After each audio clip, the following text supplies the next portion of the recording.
LE47s and free flowing exhaust.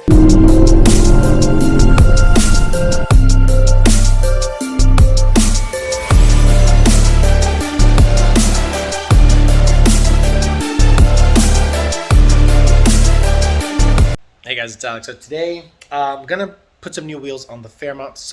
New tires on the Fairmont.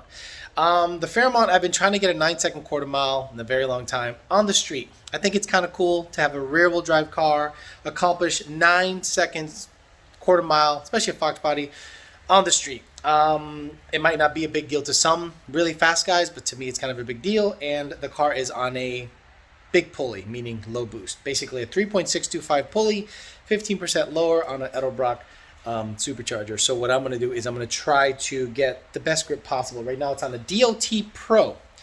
And for whatever reason on the street, the DOT Pro doesn't work that great. So I'm going to go ahead and install these ET Street Rs. I've had a lot of success with the ET Street R tire on my red car and on Section 8. Section 8 also has an ET Street R tire. This one's a 325/50/15. This one is a 275. Oh, there's so much shit in this garage, dude. 275/60/15. So what I'm gonna do is, first of all, get this car out of here, bring the Fairmont in. I'm gonna clean the garage a little bit. It's just a fucking mess, like a bomb went off in here. So I definitely need to clean this garage up. First off, get this guy outside, bring the Fairmont in. Start taking the wheels off. They're bead locked, so I should be able to replace them without much of an issue, not needing a tire machine. So I'll learn how to do that, make sure, take my time, make sure everything's kosher. But yeah, I'm gonna do now, move the GT500 out of the way, bring the Fairmont in, try to get the tire swapped out, and then see if I have time this weekend and the weather cooperating, if I can go all the way to Mexico and get a hit from the quarter mile, from a dig, see if I can go 9s in the quarter mile with the Fairmont.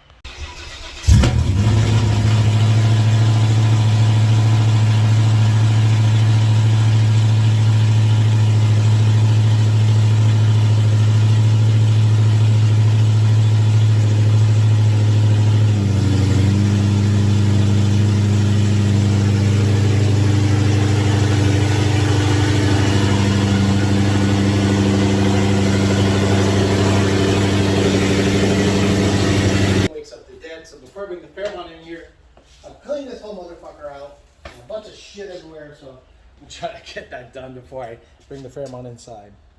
Those of you that did know, this car does have 5/8 studs, and it's got these big 15/16 flat guys, because the rim is not one of those conical recessed wheels. Similar, the GT500 does have like that recessed situation, but this guy has those 5/8 big boy.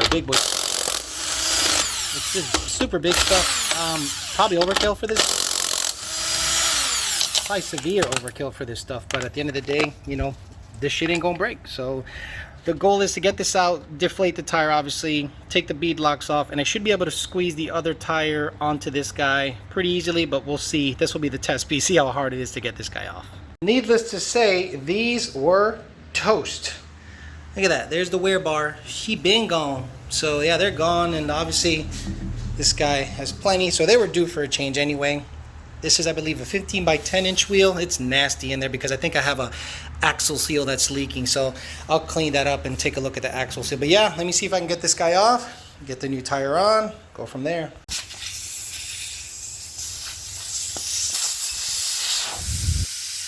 That was quick.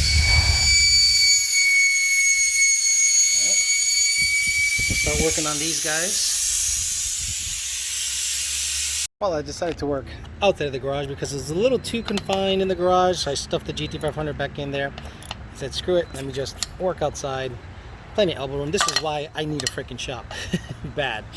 Still looking, but nobody wants to call you back. So let me get all these guys out, and I'll show you what I got to do to take the old tire out, put the new tire in. In case you didn't know what the back of a bead lock looks like it has knurling, basically to grip on the actual inner bead of the tires. As you can tell, all you have to do is get one over the rim and the other one just stays just above it, and this guy locks it into place. I'm sure you guys knew that, but let's keep on trucking. Take me a little while, and I'll get back to you once this guy is off.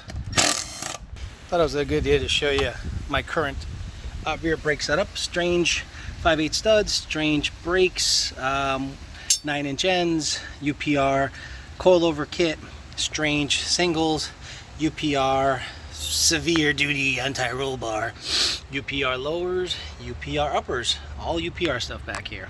Almost got it off of the bead. Couldn't really video it because I'm in the middle of working, but I'll step on it, see if I can try to release it from the bead this way. Oh, sounds like a Hellcat. Badass shit. Alright, I'll keep working on it. Obviously I thought I could just pop it by stepping on it, but it's not being my friend right now. A little prying in some leverage, got the wheel off. Took a good 15 minutes to kind of coax it around. The issue is, you know, I'm outside and it's hot and I'm sweating balls, but it came apart. Those pry bars definitely helped, and I had to work my way all the way around the bead to separate it from the wheel. Now I'm going to try to shove one of those guys onto it. I'm going to clean up the bead real quick and get it on and inflate it, holds air, put it on the car, and do the same thing to the other wheel. Alright, so got the bead to seat nicely. Gonna put about 20 psi on it. In it. Everything went pretty good. I got the proper side, proper rotation. And it looks kind of round. I think I needed like a wider rim to slightly stretch it a little bit, but so far so good. So I'll keep it there for now, get it on the car, work on the other one, and then I'm gonna end up at a 20 or so psi, get it on the street, see how it goes. But yeah, it took a good half hour, I want to say, each tire, because you have to manually, you know, you have to manhandle it a little bit, so it's a bit of a pain in the butt. But if you have the tools and a little time and you're bored on a Sunday, swapping over these guys ain't that bad. So let me get it on the car, start on the other one. Let's take a peek where we're rubbing. We're rubbing on the outside and I think some on the inside. No, this one's okay, but the driver's side had a decent amount of wear on the inside because must have been rubbing up on the frame somewhere. Yeah, see this guy? Or a nice groove in there, and it actually collapsed the belt in there. It actually feels super squishy as compared to the outside. So yeah, had to be careful doing that. So let's get this tire replaced. Enough bullshit. Hopefully get a pass in today. That's the goal. We'll see. So the second tire is going a lot faster. I'm able to hold this guy here like this, press down on it, and with that gap, I take the other one and work my way all the way around. This one will come out in about half the time that the first one did. Awesome. Good comparison here, what they look like uninflated. Obviously the DOT Pro looks wider. Yeah, definitely looks wider for sure, like by a lot. So we'll see what the results are, because when you do a burnout on this guy, it seems like this much was actually getting extra to the ground. So we'll see if the compound difference makes up for the lack of, you know, visual width. But you know, once they're on the car and the car is on the ground, I'll show you what it looks like before and after. Hopefully that's a decent shot. So basically I juiced up backside of the wheel. Pretty juiced up, and I'm just gonna shove it on this guy. It's on a can of race fuel. So the other one went in super. Yeah, there it is. There it is, super easy. Very nice. All right, so now put the bead lock on as evenly possible. Torque it down, inflate it, put it on the car. Very nice. The rim has like a taper. It doesn't have like a lip to overcome. It has a very long, gradual taper for the bead to seat into nicely. Very well made rim, I can tell. There it is. Ta-da! Beautiful. Excellent. So I'm going to air it up to about 20 psi. In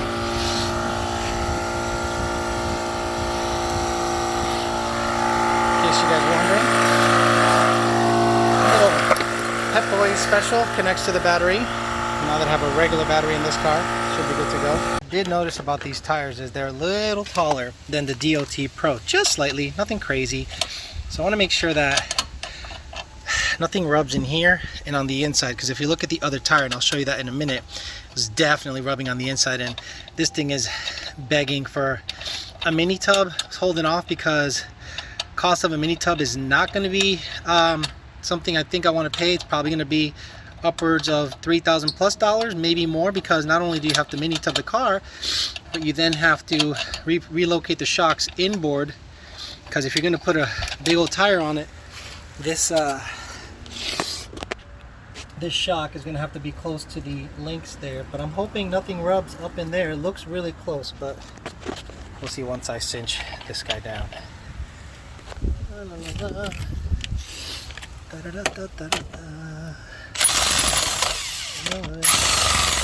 my god, Alex, where's your torque wrench? It's a couple lug-a-duggers in it. Pretty much cinches it.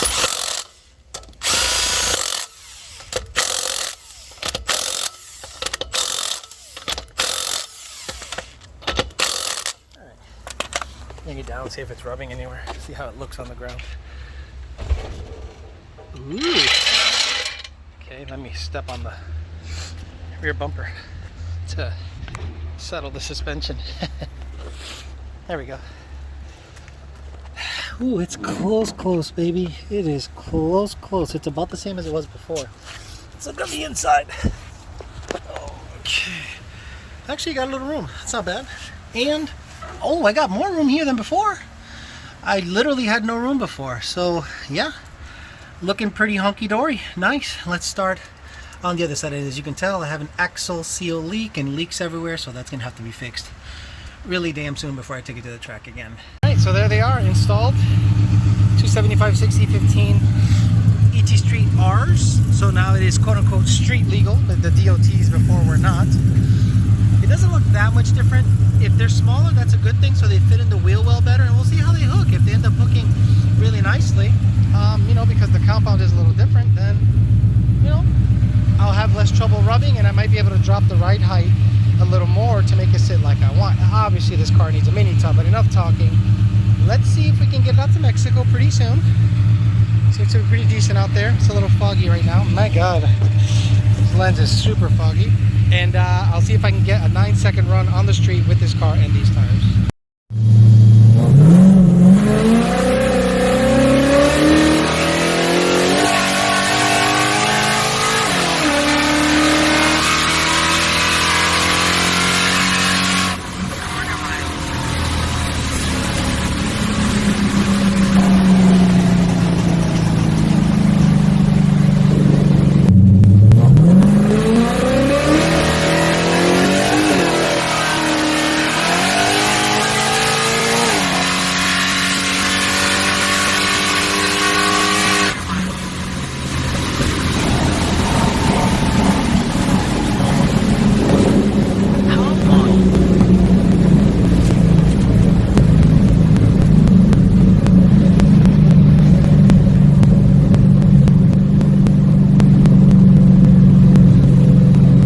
Okay, so there you have it.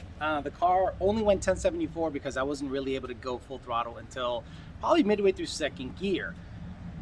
The stock pulley probably lets the car make about, I don't know, 720 or so real horsepower. It went 140 according to the Draggy, which is making pretty good power for a car that weighs 3,500 pounds with me in it. So the next thing is take it to the track on this pulley with these tires, sticky rubber, and or sticky surface, and see what it runs on this pulley. But I'm also going to try to swap the pulley out that same day and see what it runs on the 2.625 pulley if the track bites. If not, it's time to get some bias plies on it and see what it does then. So as always, thanks for listening, guys, and talk to you later.